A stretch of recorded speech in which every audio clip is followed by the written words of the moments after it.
ક્ષત્રિયો વિશે ખરાબ બોલતા પહેલા વિચાર કરજો. વાણિયાઓના ભગવાન ક્ષત્રિય છે, અમારા માટે પૂજનીય છે, વંદનીય છે.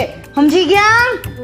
તો ભાઈ નમસ્કાર મિત્રો, ફરીવાર એક નવો વિડીયોમાં તમારું સ્વાગત છે. મિત્રો વાત કરી તો હાલના ટાઈમમાં મિત્રો એક છોકરીનો વિડીયો સોશિયલ મીડિયામાં ખૂબ જ વાયરલ થઈ રહ્યો છે. જે રીતે મિત્રો તમને બધા લોકોને ખબર છે કે ભાઈ મતદાન પૂરું થઈ ગયું છે, ચૂંટણી પૂરી થઈ ગઈ છે, તેમાં તેની જ મિત્રો વાત કરી તો હાલના ટાઈમમાં એક બેનને મિત્રો ખોલી આમ જે કહ્યું છે, આગળ વિડીયો પણ તમને બધા લોકોને દેખાડવા જઈ રહ્યો છું.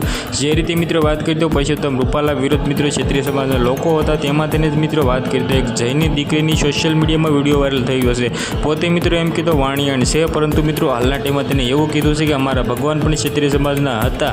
આગળ મિત્રો આપણે જોવાનું એ રીતે હાલના ટાઈમમાં સોશિયલ મીડિયામાં જે રિઝલ્ટ આવે છે મિત્રો તમને બધા લોકોને ખબર છે કે મત અપાઈ ગયું છે, અને મિત્રો આગળ જોવાનું એ રહેશે કે મિત્રો 4 તારીખે ભાઈ કોણ જીતે છે ને કોણ હારે છે. મને તો લાગે છે કે રૂપાલા સાહેબ હારવાના છે. જે રીતે મિત્રો વાત કરી તો ક્ષત્રિય સમાજના લોકો છે આંદોલન કરી રહ્યા હતા.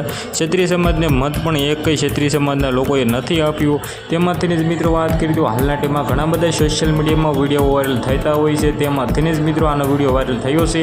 આ વિડીયો વિશે શું કેવું છે કમેન્ટ કરવાનું તો બિલકુલ ભૂલતા નહીં. જે રીતે મિત્રો વાત કરી તો અવનવાર સોશિયલ મીડિયામાં જે પણ વિડીયો બનતા હોય છે સૌથી પહેલાં મારી ચેનલમાં તમને બધા લોકોને જોવા મળી જતા હોય છે.